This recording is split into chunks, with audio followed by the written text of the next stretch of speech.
जो हमारे किसान वहाँ हैं उनकी एक कॉल आई कि पूरे उत्तर प्रदेश के जितने जिला मुख्यालय सब पे बैठ जाओ।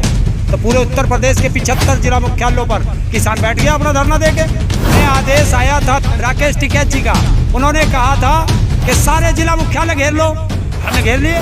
किसान जहाँ बैठ जाएगा मांगे वहीं से पूरी करा के उठेगा।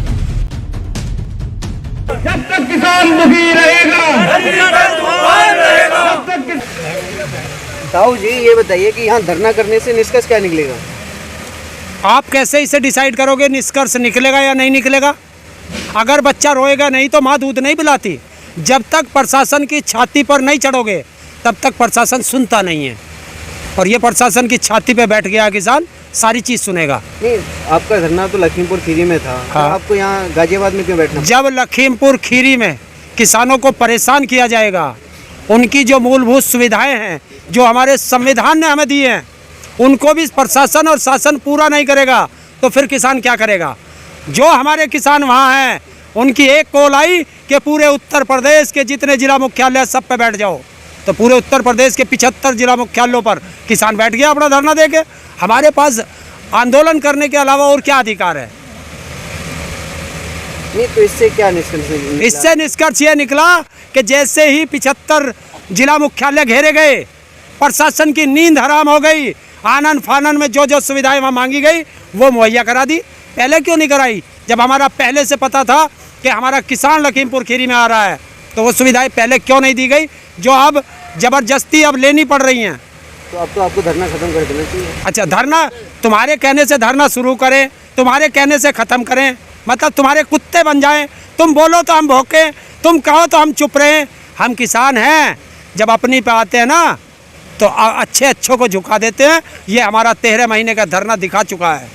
नहीं, तो अब यहाँ पर धरने पे जो आपकी मांग थी वो तो देखिए, हमें आदेश आया था लखनऊ से, वहाँ से लखीमपुर खीरी से राकेश टिकैत जी का। उन्होंने कहा था कि सारे जिला मुख्यालय घेर लो। हमने घेर लिए।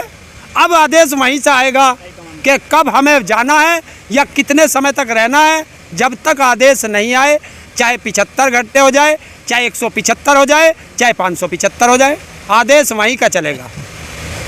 तो अब क्या लखीमपुर खीरी वाली मांग यहाँ से पूरी होंगी? हाँ, यहीं से पूरी होंगी। किसान जहाँ बैठ जाएगा मांगे वहीं से पूरी करा के उठेगा। तो अभी वहाँ चल रहा है, उन्हीं के आदेश पे हम लोग यहाँ बैठे हुए हैं, सारे किसान बैठे हुए हैं और लग रहे हैं अपनी तपस्या कर रहे हैं। तपस्या हमेशा इंसान की पूर्ण होती है। ये मोदी की तपस्या नहीं है जो झूठी तपस्या हो, ये किसान की तपस्या है, हमेशा पूरी होती है। नहीं, तो आपकी समस्याएं तो काफ़ी सारी हैं, लेकिन आपको लग रहा है कोई भी मांग आपकी पूरी हुई है अभी तक? हाँ, हुई है। हमने कहा था 3 काले कानून वापस करा के आएंगे।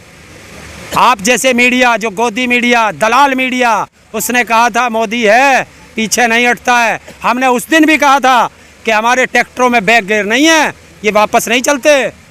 और हमने मोदी जी को झुकाया, उससे बिल वापस कराए, तब किसान घर वापस आया था। अब आपके क्या मुद्दे हैं? मुद्दे सारे हैं।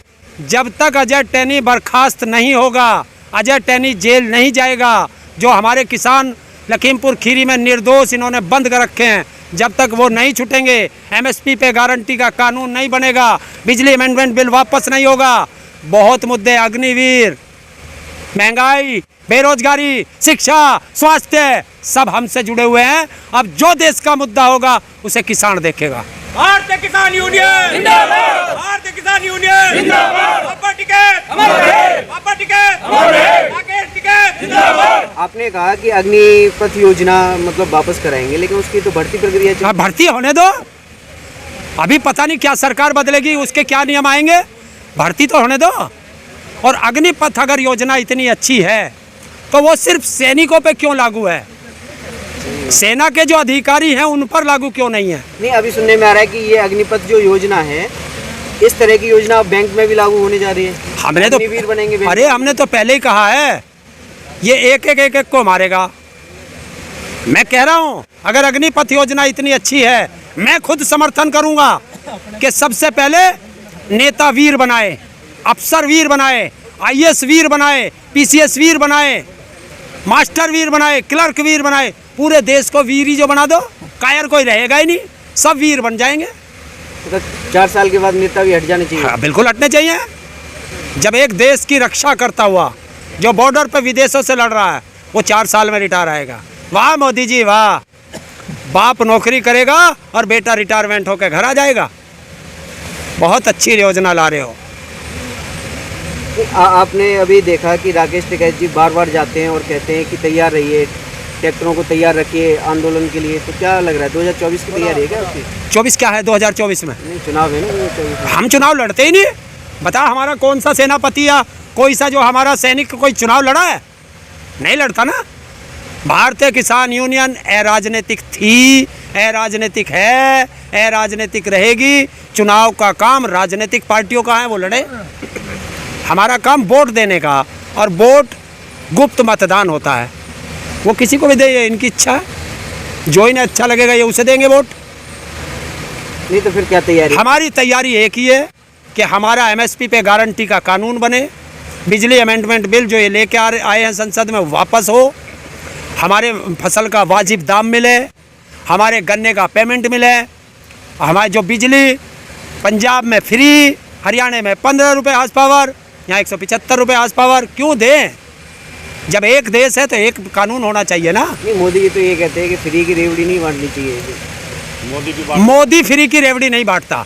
जब मोदी की बात को उसके मंत्री नहीं मानते, उसके मुख्यमंत्री नहीं मानते, तो कौन मानेगा? अभी 15 अगस्त को उत्तर प्रदेश के मुख्यमंत्री ने कहा कि 60 साल से ऊपर की महिलाओं को फ्री सफ़र कराएंगे। तो ये फ्री की रेवड़ी हुई नहीं हुई? जिस टाइम वो सिलेंडर बांटता था उज्ज्वला योजना के अंतर्गत, वो फ्री की रेवड़ी थी नहीं थी? 5 किलो राशन बांटा, वो फ्री की रेवड़ी थी नहीं थी? अगर गरीब को जरा सी चीज़ की कोई सुविधा मिल जाए तो वो फ्री की रेवड़ी हो जाएगी।